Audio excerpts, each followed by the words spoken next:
All right, Chelsea fans, welcome back to another episode. That's right, of the London is Blue podcast. Hopefully, your favorite Chelsea podcast out there in whatever multiverse you're enjoying right now. Dan, one of your hosts here. No Nick or Brandon. Look, Brandon's doing the hard work with Matt Law early in the morning. So it means later in the day, I get called into duty, but it is my privilege and pleasure to do it when it means it's a conversation with the internet's darling, Sam, CFC Central, who, Sam, it's got to be honest, the adoration, the growth of your fan base, the loyalty that they have to you now over the past year is astounding. Some of the most, many are saying, the most loyal followers of any rotating cast member of London is Blue right now.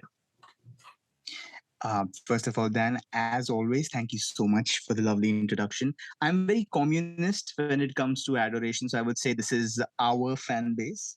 You know, this is going to be our adoration. So I don't think I am purely responsible for it at all. All I do is just come with fantastic people, have lovely conversations, and I'm extremely lucky that I get the kind of encouragement and love that I get. So I think it's thanks to all of you. And I'm just a very, very small part of it. So very grateful, very humbled, and hope I can keep it up.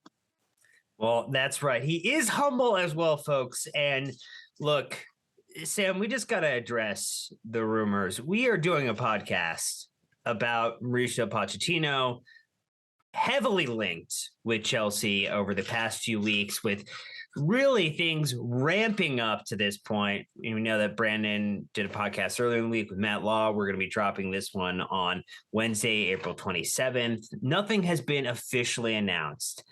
And I do want to say there are some critics out there who maybe took to Twitter who said that we go too early on these type of episodes. So we're doing a deep dive too early. Should we tell them how much work you did for the Luis Enrique pod that will never be released? Oh man, I mean, I was trying to deal with that PTSD all by myself, but I think this job moves very quickly. You have to just put all your disappointment aside and just move on to the next thing. And I was just kidding. I think Phil, Chelsea Youth, was extremely amazing with the insight that he provided. He said, look, if it doesn't happen, at least you leave with richer insights, you leave more knowledgeable, and you're able to apply that knowledge somewhere else. So, no knowledge, no research goes wasted. So I just put those 12 games aside. I might as well put it out for any club that decides to go for him. Immediately jumped into POC. But it usually takes me about 10 days, about 12 days to sit down, watch all those games, make those notes, especially with Spurs, because obviously he's had quite some time with them. And then after that, he went to PSG. So I had to go through games with each season and then look at what he's done at PSG and then figure out what similarities, what differences, what has he learned, what has he abandoned. So taking all of that into context, we do have to go early. Unfortunately, we do have to try and make a little bit of headway and make sure that we are bang on time. And the episode is just about, released for people to get intrigued, satisfy, satiate all kind of curiosity that they have, and then be more excited for the managerial announcement. So I think we're doing it pretty well. Yeah, it is a fine balance. And people remember the misses a lot more than they remember the hits, because there were a few that dropped pretty much right on time because we had planned and felt good enough about the deal. But look, Bass, man, we're not going to let it fall apart, at least what we can control. We know Peter asked you the question, will you please wait until he's officially announced before you go through with it? Really want to make sure everybody knows what we're getting. And look, we're going to do a lot of content. We've done a lot of content about a lot of players we've never signed before. We've done a lot of content about managers we haven't signed before, just because we're trying to give you as much information as possible. And so the Grick asking, look, hope your work isn't wasted. I don't think, to the point you made, Sam, it's ever wasted, because we're getting a chance to learn, getting a chance to expand our horizons, and hopefully doing the same for our lovely listeners as well. But again, this episode is a deep dive, much like the Julian Nagelsmann pod, all into Mauricio Pochettino, rumored to be the next, or the top of the list, his job to turn down, next manager of Chelsea Football Club. And there's a lot of emotion, there's a lot of energy, there's a lot of thoughts and opinions about what this could mean. And we're going to get into all that. We're going to talk about just his background, the coaching context. We're going to get a little bit more into the strengths and weaknesses of a Pochettino side. And then we're going to talk about individual players who might benefit or might really see their roles limited with Pochettino coming in. We know Matt mentioned that there is going to be a massive focus on squad reduction heading into the summer. We know that Pochettino does prefer a smaller side, and particularly with no European competitions likely next season. That is going to need an even smaller complement of individuals for Pochettino to focus on. So we'll talk about the players who benefit and the ones who don't. And then we got plenty of listener questions as well that we're going to jump into. We're going to get into all of that in this episode. And again, we just want to thank everybody for leaving wonderful 5-star reviews on Apple Podcasts and Spotify. It helps people find the show. Really appreciate it, particularly ahead of another U.S. summer tour. That's right. Chelsea are going to be back on summer tour. We are going to at least 3 of the 5 stops so far, maybe the 4th, the one Wrexham game against the newly promoted side. And we'd love to see you out there. So when you leave 5-star reviews, it helps people find us. We appreciate that. But Sam, we dilly-dally long enough. People are ready. They are officially primed. And they want to get into the narrative. They want to hear the tale. They want to learn the journey of Mauricio Pochettino. So I leave it to you to take them on this auditory journey. Oh my God, the pressure. I mean, that meme, that sweating bullets meme, sitting here and trying to figure out how I need to make this absolutely.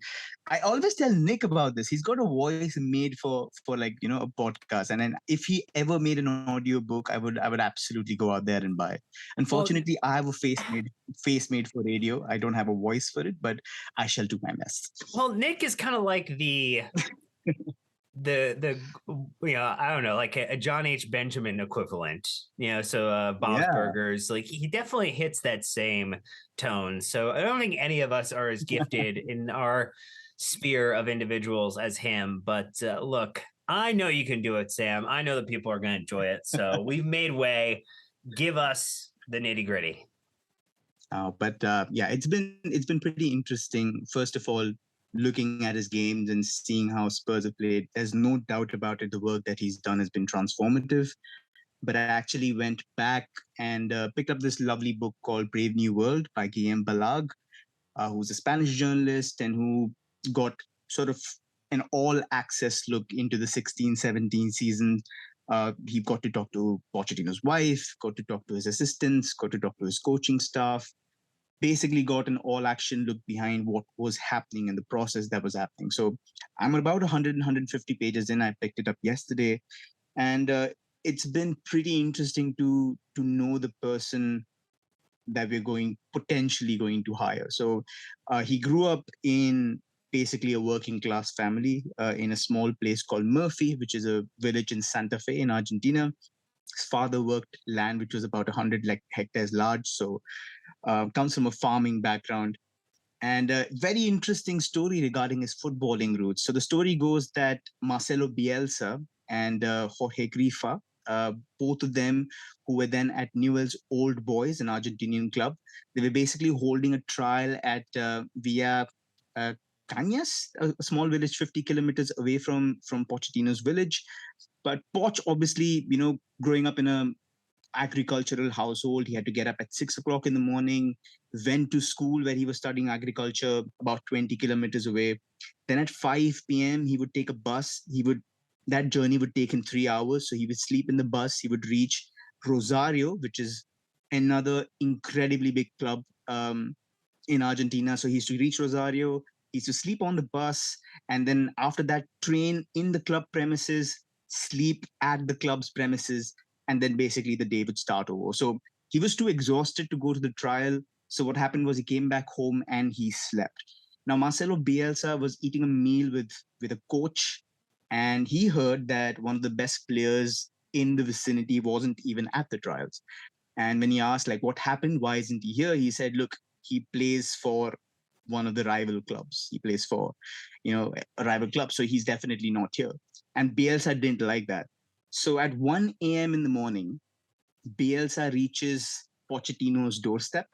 He knocks on the door and he asks his parents to basically let him in. He introduces himself, and Poch is sleeping. He's absolutely knocked out cold from fatigue. And Grifa asks, his mom, "Can I see your son's legs?" So he sees Pochettino's legs and says, "Look, those are a footballer's legs. I really like this guy. And you need to let him come to a trial because we want him to play for us." And that's where he basically went from being, you know, training at Rosario, wanting to be a footballer, to going to one of the rivals at Newell's Old Boys, and Bielsa, who's an absolute icon in South America and also in footballing circles wherever in the world. He actually became a massive, massive influence, not just as a coach, but everything in terms of ideology, in terms of man management. So those are Pochettino's roots. He started off from there. He had a reputation for being a hard as nails centre back. He started off in Argentina, then got the opportunity to go to Espanyol in Spain. So he basically moved to Catalonia, and there he helped the club win its first domestic cup for 60 years. He even had a game against Real Madrid where he man marked Ronaldo Fenomeno, out of the game. So he's actually had those performances where you look at it and say, look, that's an incredible centre back. And Bielsa would actually come from Argentina and join Espanyol. So he had a reunion with his coach. He then had a few stints with PSG in Bordeaux and then came back to Espanyol. And around like when he was 34 years old, Ernesto Valverde, who would go on to manage Barcelona, became his new coach and basically told Pochettino, look, you have too much influence in the dressing room. And I think, you're basically like waning as an athletic presence. So I wouldn't want you at the club. So at the age of 34, he retired. So from there, he's basically gone on, done his coaching badges, and started coaching at the very club where he finished his career. So poetic ending, basically, but he's got playing experience in one of the toughest environments where you could get it as a centre Sure. back. He's written very nicely about the incidents that he's gone through. A very nice, funny one was when he was saying that when I was managing Toby Alderweireld at Tottenham, a lot of people were saying he's the best, centre back in the Premier League because he barely tackles. And he says in Argentina, people would laugh at you if you barely tackle because that meant that you were too scared to do your job because that is not what a centre back does. And he would actually tell, as a player, he would tell the opposition striker, if you nutmeg me or go past me, I will break your legs. And that's how he used to intimidate strikers back in Argentina. And, it's interesting seeing that perspective from him. So he is, I would say a wolf in sheep's clothing. You look at him, he's very charming. He talks the talk. He looks like he's a smooth talker, talks about his love for wine. So obviously he's got, a silver tongue, but behind all of that facade is a very ruthless, very driven individual with, playing experience to back it. And so, as we shift into the fact, because there are two ways to look at Pochettino, there's the player one, which you've just run us through. But then, after getting those coaching badges, he has really kind of moved into kind of a different phase of his career. So, we see the ripples of his time playing, the managers that he's played under, and how maybe that's impacted his coaching career and where he was. I think maybe people who are listening have a lot of historical understanding of Tottenham and the way that they played, and we'll dig a little bit more into that in just a moment. But maybe for those who don't know where his journey tracked before and maybe kind of post the Tottenham era, for those who maybe are more Premier League centric within their viewing habits. Absolutely. So there's a very intriguing article by Sid Lowe of The Guardian, who wrote about the impact Pochettino had when he came to Espanyol. Now, this was a club which was third from bottom when he came in, absolutely fighting for relegation. And just the amount of strife surrounding the club was a little insane. It came to a point where Espanyol were only recruiting from a 50-kilometer range around their club. They were trying to go for those talents. The signings that they were making weren't working out. And also people who wanted to try out for the club had to pay €100, which was a little unprecedented in a place like Spain. So financial issues, club being rock bottom, players being a little disenchanted, a lot of things going on. And this is when Pochettino steps up for his first job. He gets his pro license in 2008 and he starts coaching from there. And he takes them basically from third bottom to somewhere, I think, 11th or 12th. He finished mid-table. And in that season, when Pep was just about taking over Barcelona, Pep was playing with Barcelona and priming his side to become one of the best in the world. He drew with Pep in the Copa del Rey quarterfinals, and then he beat them in the league 2-1. He went on to offer, I think, 20 debuts to academy products. And interestingly, 9 of the players he coached in his first season had been teammates when he was a player. So it was a unique experience for many, many reasons. And the kind of education he got there, I think, was more ruthless than anything he's had subsequently. It was just a very harsh beginning. The club could have just basically gone into all kinds of trouble if they would have gone down. And he convinced his players to, his players are apparently very disenchanted, very discouraged by ideas of going and pressing Barcelona high or trying to put that amount of pressure against more technically adept sides. But he's someone who's made wholesale changes there. He was apparently also the first guy who took so much of interest in how the youth setup played tactically. So Espanyol and Espanyol B would play a 4-2-3-1, I think, and the youth sides would play 4-4-2 because he thought that tactically that was the best formation to develop your players. So that attention to detail, not just looking at his first side, but also looking top down, making sure everything was streamlined, everything was aligned in a way where transition from the youth side to up would be perfect, not just for him, but also for the academy players. Speaks about a man who has a lot of vision. He wants to look at every single aspect, every micro aspect that he can manage. So I think Espanyol definitely gave him that kind of a springboard. And he's like I talked about his ruthlessness before, and that was very evident at Espanyol. There was apparently he basically relieved his first physical coach of his duties, and this was a man who was the godfather to his son. He also sold his former teammate and his close friend Raul Tamudo. And he also sold other senior players who had a strong influence in the dressing room. So not a guy afraid of confrontation, not a guy afraid of conflict.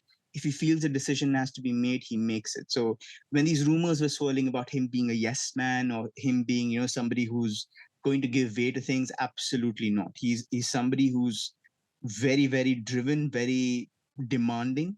He's mentioned in a lot of other places that he has since been a little soft on his stance. He's not been absolutely inflexible, but he's willing to make a little bit of compromise and he's willing to talk to people and negotiate to reach a middle ground. But there are some absolute essentials he does not budge from, which is great to hear from somebody coming in. So he's got, I think, the perfect education from there. And then we move on to Tottenham and PSG, since, that's going to be the crux of what we're going to discuss. Yeah, so there's a lot to get into, but hopefully that sets the stage, that gives you a little bit of the appetizer before we get on to some of the mains here.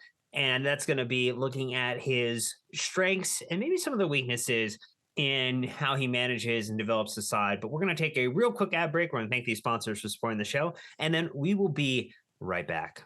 All right, Chelsea fans, want to give you a shout out to Indeed.com. That's right. When you are drafting your fantasy team, do you ever wish you could handpick the best stars for your business team? If you're building your talent roster, you need Indeed. Look, with Indeed, matching as soon as you sponsor a post, you will get a short list of quality candidates whose resumes match exactly what you're looking for on Indeed. Boom, it's hiring at warp speed. So what do you got to do? You got to visit Indeed.com/Blue Wire to start hiring now. Just go to Indeed.com/Blue Wire. Link in the description below. Terms and conditions obviously apply. Cost per application, pricing not available for everyone. Need to hire? You need Indeed. All right, Sam. So we always like to make sure the first thing we do when going through those strengths, weaknesses, or corporate America speak, opportunities that an individual manager or player might have, that we lead with the best foot forward and we want to go into the strengths. And so I know that you've put a fair number here. I mean, people are going to probably be able to guess, I imagine, what a few of those are based upon if they can think back to some of the times that the Pochettino sides played Chelsea, just some of the way those teams played. Now, the results didn't always go their way, to be fair, but there were some stylistic beats that were very similar in the way that he drilled and set up the team. And so, why don't you run us through what you think those top strengths are, things that should be getting Chelsea supporters excited thinking about Pochettino as the next Chelsea manager? I think these factors are going to be sort of like hanging in the middle ground between, say, on the field work and off the field work, because people are going to say, look, this is not tactical. It doesn't really tell me about, the style of play or anything, but I think it's worth bringing up because a lot has been discussed about this aspect. So the number one thing I thought I should mention is just strength and conditioning. It's something that Seb and Joe were talking about on the Tinkerman the other day.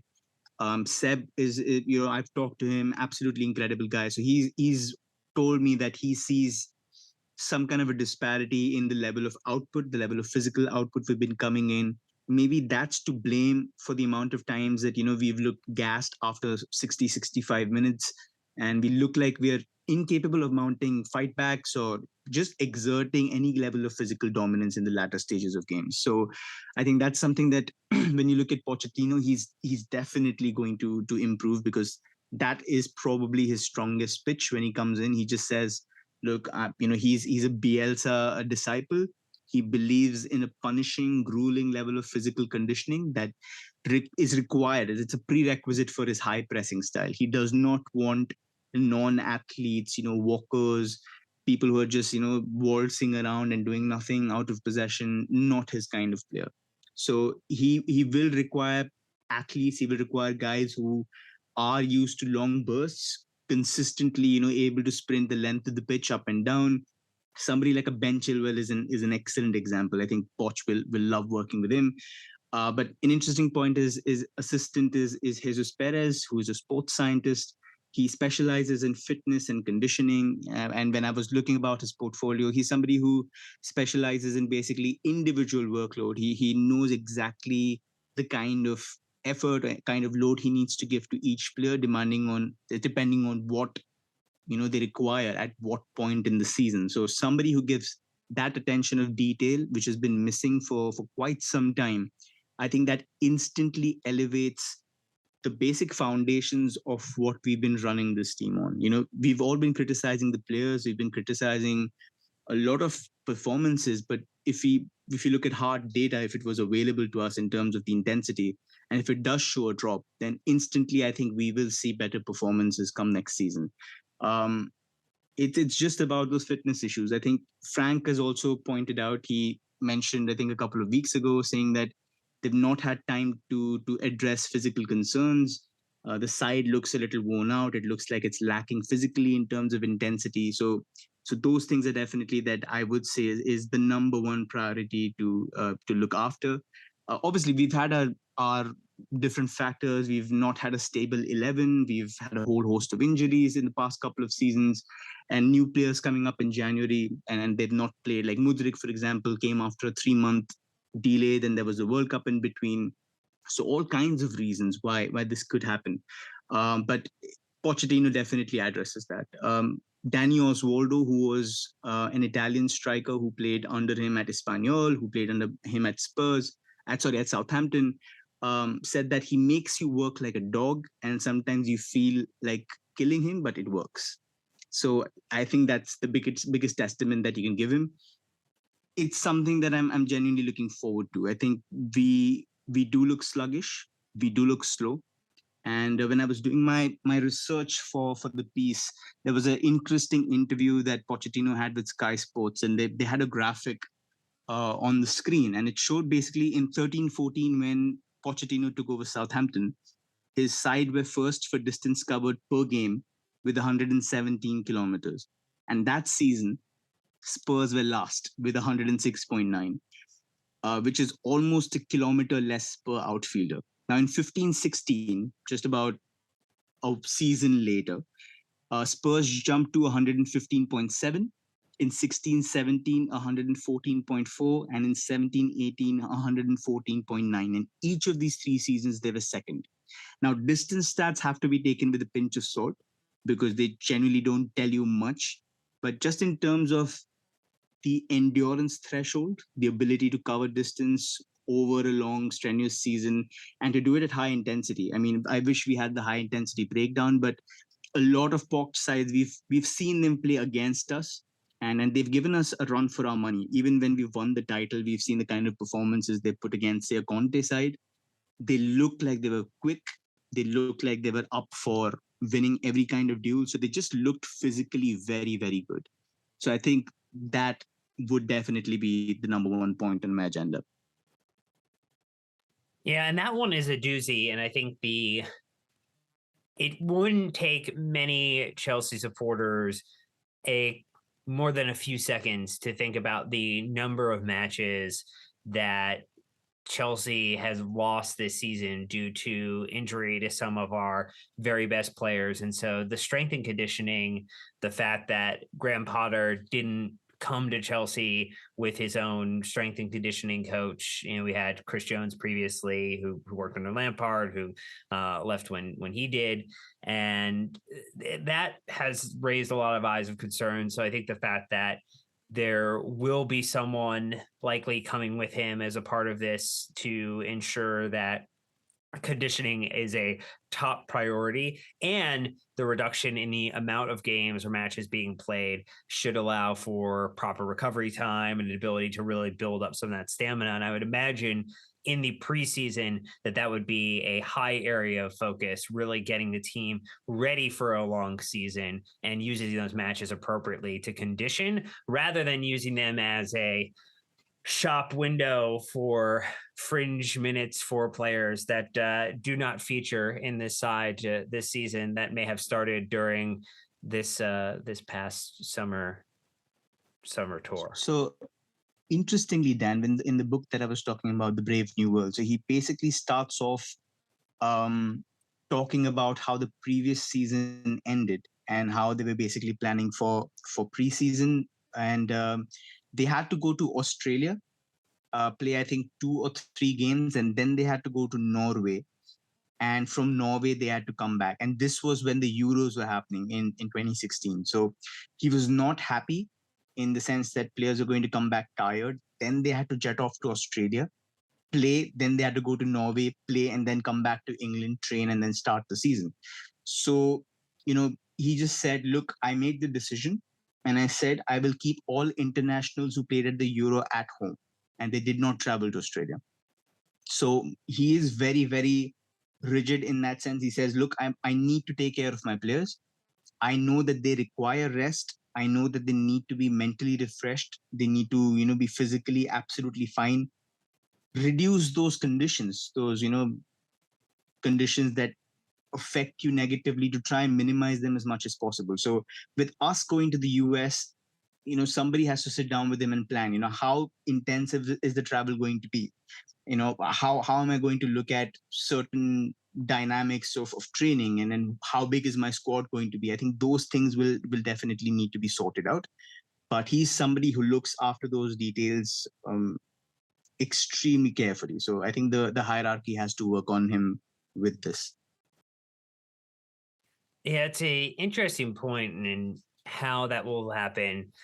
I think the thing, and you mentioned this book, and there's more that we'll get into it when we talk about the next point, is that improving players or being able to take the existing complement, plenty of players who are in their early 20s, who haven't hit their peak yet or not even close to it necessarily, who are still rough around the edges, who have a lot of raw, unrealized potential, and being able to maximize the investment that Chelsea have made in terms of a monetary aspect, but then also in terms of a player performance aspect for on the pitch results, not just monetary gains in terms of appreciating assets.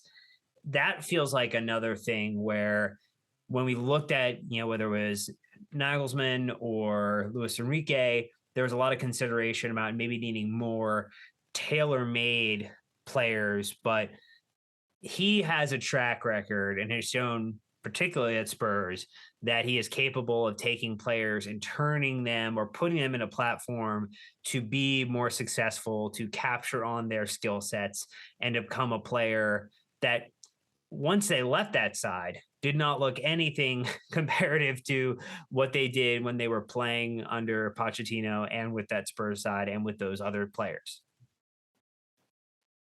100%. I think just the fact that he came into a Spurs side with a lot of players just emerging or being on the cusp of being just first team players, and then Spurs weren't uprooting any trees before he came. So to convert somebody like, say, Heung-min Song, who had 10 goals and 11 goals in his first 2 full seasons at Leverkusen from around 30 games each, and to turn him into that level of a fearsome 2-footed finisher who could run the flanks, who could run in behind. His movement was world class. I think to turn somebody like him, a promising player, into what he has become is a testament to the fact that, Poch definitely improves players. He also talks in great extent about the kind of personal and professional relationship he's had with Harry Kane. At the point where he came in, he had Emmanuel Adebayor and he had Roberto Soldado as 2 forwards at the club, and Kane was just about breaking through, just about to get into that first team picture. And there was a really good Athletic article which Pochettino himself wrote in terms of how different it was to coach somebody like a Harry Kane and somebody like an Mbappe, a young player who's just getting into the first team picture, has supported the club since he was a kid. Obviously, a lot of nerves, somebody who's not the finished product. So how do you coach him to do certain movements? In the book, Brave New World, he talks about Kane was unhappy with some of the things that Pochettino was trying to channel and tell him to do. He said, look, don't do these things. You don't do it because it's hurting your game. And it took a little bit of time, a little bit of convincing to tell Kane that he needs to do these things and avoid certain ones in order to become the kind of center forward they envisioned him to be. So I think Pochettino and his staff, what they do really well is they profile players very well. They look at young players and they find an ideal mold or an ideal role with certain responsibilities that suit their physical and sort of psychological requirements, their skill sets, technical skill sets. And he's done that with a lot of players. So I think that's something that's exciting, especially with the profile of the team that we have right now. Very similar to when Poch came in and he inherited that side. A lot of senior players who aren't really grabbing, being the first names on the team sheet. A lot of younger players with potential but still unpolished gems. So he can come in and look at somebody like a Mudryk and then find a way to bring the best out of him. Definitely sure that something within Kunku can also be done, because the way that he functions, I think, like Matt mentioned in the pod the other day, very similar to how you got a Dele Alli to work, making runs beyond the forward, getting into the box, getting at the end of crosses, getting into the box to finish with either foot. I think that's something Nkunku can do really well. And you've got Mudryk, who's a 2-footed finisher, low on confidence, but obviously has the kind of pace that you need to convert him into a very good forward. So Poch will definitely be looking at these guys and saying, I can improve them physically, and I can also give them a role that suits them. So logic should state that these guys get better and the unit gets better. All really interesting stuff in terms of how he was able to big up a side. I feel like he was able to give the Spurs side an edge where they felt capable of doing more than you assumed they were capable of doing. And let's just get it out of the way. There is a ceiling on Tottenham just because of their club DNA, and you can't rewrite DNA, at least not yet. This isn't Gattaca, and we're not figuring, like, that would be the thing for Levy to invest in, is to figure out a way to rewrite their DNA. But that is not the solution yet. But Pochettino was at least a Band-Aid in that scenario, in getting them up and getting them ready and getting them going to try and push beyond the identity that is Tottenham Hotspur, the bottle jobs. Yeah, I mean, Kane had a very good quote. He said, Pochettino made us feel like equals. And he was saying this in context to, qualifying for the CL after Premier League obscurity and being out of the European picture for a bit. Obviously, they qualified, I think, once a couple of years before, but didn't really do much damage. But the year that they reached the final, and then when they did become European regulars for a while, um, showed what they could do against the likes of Dortmund, Juventus, Manchester City. I think they had wins against all three. I think Juventus, they drew 2-2 and they lost 1-0. But I was watching the game against Dortmund, and yeah, they're very good. The front line was very good. He made players who I would think are sort of, you know, uh, mid-table quality look absolutely world beaters. I was very shocked when he was playing with the midfield of Victor Wanyama and Eric Dyer at one point, and they looked like a solid pivot. And I was like, that takes some good management to do, to get these two players to play the way that they're playing. Harry Winks was playing at the Bernabeu, and I think one of the best performances that they've had was against Real Madrid. They absolutely thrashed them, and it was great to see them applying their principles, which worked for them very, very well against the reigning Champions League winners. So he does have that pedigree. I think he's over a certain period of time, he's slowly elevated their cup performance also. Obviously, didn't get a title, but like you mentioned, that obscurity that they come from, that level of confidence. And I wouldn't laugh at it, because that's exactly where we are. We've got now a very small core of players who've won that Champions League, and Mason Mount might leave, and that leaves only a handful of players. Kova might leave, so Kante is not really an ever present anymore. So you've got Reece James, Mendy, Kepa. None of these guys are going to be around. So where are the winners, and who are the guys who are used to winning in and out and have that hate to lose mentality? And it comes from Pochettino. Pochettino is somebody exactly like that. He hates to lose, and you can make all the fun about him being at Tottenham and not winning any trophies, but the guy is a sore loser. He genuinely hates losing. So it's good to have that person at the helm channeling that kind of frustration. And he's talked about how he's given pre-season talks saying that it is unacceptable to me that you would go and give a performance like that on the end of the season. They are setting 6-1 against Newcastle. And he said, I refused to send all the best messages to my players at the Euros as a way of telling them that I was ashamed. So he is somebody that takes it personally. He does not like to lose. And that's where that mentality comes from. And hopefully he can instill that in the club, and we get players that show it on the pitch. I think the last two that you have here, Sam, get into things that require a Chelsea supporter to take a moment and honestly assess where the team is, in that the situation at Tottenham when he joined and the situation he's coming into at Chelsea when he would likely join. And we're recording this before anything's announced, so I have to preface a whole lot in terms of the ifs and possibilities.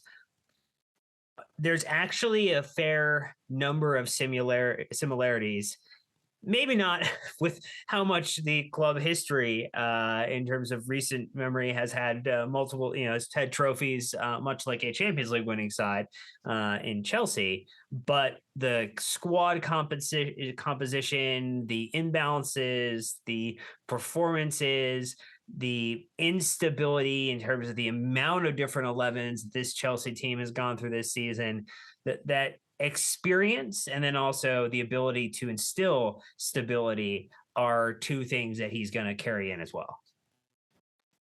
Absolutely. I think people need to take a step back and think about how we are expecting, Mourinho-like achievements with a squad that is closer to Nottingham Forest than Drogba, Lampard, and the likes. We've had an incredible amount of new players who've come in. It's been extremely difficult to get them to play together. And we were looking at that stat, if you remember, just before the podcast. In the top 5 leagues, Chelsea have the least amount of percentage of minutes played by the starting 11. It's because we've chopped and changed so much. Obviously, injuries have contributed, but there's been no semblance of keeping things one way and letting players get accustomed to certain instructions, certain identities. So I think when you look at just the amount of chaos that has gone on, it seems like a decade ago that the takeover was happening, but it's only been a year and we've all aged very quickly since then. But it's just looking back at that and saying Spurs had 33 players when Poch took over. And he talked about there being a certain group of players who were against his principles, who didn't like the work that he was doing. There was a set of players who wanted to do the work but didn't have the capabilities, who weren't extremely good athletes. And at the end of a couple of seasons, both those categories of players were pushed out of the club. So he needs to absolutely come in and be allowed to show that he's been there. His situational experience, I think, is key. He's also done a lot of transition work. He's been there when Tottenham got their new stadium and it was being constructed and they were playing at Wembley. It's not easy to play your home games in the Champions League at Wembley. It wasn't easy at all, but he was at the helm. He basically took charge of it. His staff took charge of it. So I think there are a lot of similar, parallels that we've seen at Spurs and we might see at Chelsea. Even with the new stadium, there was an article saying that we've earmarked $2 billion for Stamford Bridge's renovation. Now, if we had to bootstrap and make sure that we wouldn't spend any more in the market, Pochettino is somebody who's shown that he can have a core group of, 10, 11 players with 6 more that offer fringe support. And he will count on these 18 players for the next 3-4 years. And he will play them regularly. He will give them all the faith that they need. So if we do go through that kind of situation where we have to be financially a little cautious, then I think Pochettino knows exactly what to do because he's been here. So those factors also need to be considered. Again, most of these factors I'm mentioning are non-football related, but I think that's also what the hierarchy is looking at, saying that, look, we need a stabilizing presence. There's a lot of chaos. So we need an anchor, somebody who's good enough to be a manager that cuts the fat, make sure that the rest of it becomes streamlined with the vision of the club, and try to put in a good philosophy that Pochettino has instilled in his previous clubs. So that's something that I would say is also a big, big plus for me. He's done that at a majority of his clubs, barring PSG. And I think that's good enough to have a good amount of faith in him. Yeah, and we know that grading performances at PSG does seem to be a little bit like grading on a curve, and understanding that, look, it did work out extremely well the last time Chelsea hired a former PSG manager. And so if they can get anywhere close to those highs again, we would be It's very about as appreciative. useful as a white crayon, Dan. It's genuinely as useful. It's genuinely, it's like a broken pencil. It's pointless. But I think if you can tolerate PSG, it's just shown in recent years. You go on to win the Champions League. So fingers crossed, hoping he can do that. But yeah, I mean, again, like the fourth factor that I earmarked was just stability. The fact that he's actually very stubborn when it comes to enforcing a style of play. From what I've seen, even at PSG, at Southampton, he goes with a 4-2-3-1. It's a high pressing unit which presses together.